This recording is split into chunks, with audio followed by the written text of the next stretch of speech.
for an evolution. We are hoping for more of the start of an evolutionary cycle. So, like I mentioned in one of my answers before, what we are really looking forward to is the possibility that this league, this franchise, really opens up opportunities to the grassroots level skill that's currently available in Kerala. And I truly believe that we have a lot of skill as far as soccer is concerned. So if we can operate as a window to showcase the skill that is available in Kerala, for the players to start hoping for an opportunity on a big stage and to look at Super League and teams like Forza Kochi as their first stepping stone to what hopefully is an international career, that would serve the purpose for us. So more than anything, we just want to reach out to the players out there in Kerala, to the skill that is there in Kerala, and tell them that this is your opportunity to rub shoulders with international talent, to have the best training facilities at your disposal, to have world-class coaching staff like Marco and Joe Polsa taking you through the strides. And hopefully we serve as a stepping stone for you to truly capture your potential and burst onto the international stage at some time later in your career. So what about the scouting process? How does it go? That is not a question that I am equipped to answer, unfortunately. Marco, would you like to take the question? Or Joe? Anyone?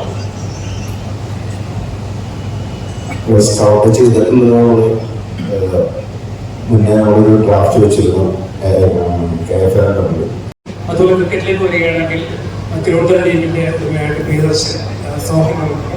ഇങ്ങനെ cinema രംഗത്തുള്ളവർ ക്രിക്കറ്റിലും ഫുട്ബോളിലും പൊതുവായി നല്ല രീതിയിൽ തന്നെ നിക്ഷേപം നടത്തുന്നു. എല്ലാവരും വളരെ ഇൻട്രസ്റ്റോടെ കടന്നു വരുന്നു.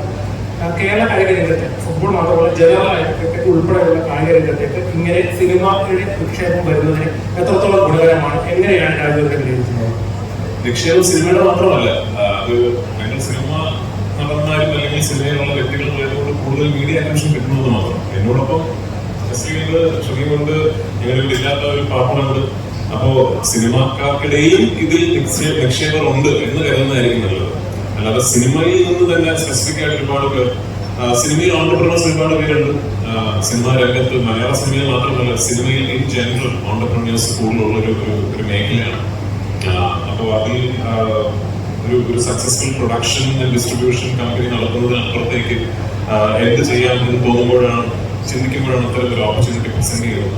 അപ്പോൾ തീർച്ചയായിട്ടും അത് നല്ലതാണ് തോന്നുന്നു. കാരണം സ്പോർട്സ് ആൻഡ് എന്റർടൈൻമെന്റ് എന്ന് പറയുന്നത് എപ്പോഴും ഹാൻഡ് ഇൻ ഹാൻഡ് പോകുന്ന രണ്ട് മേഖലകളാണ്.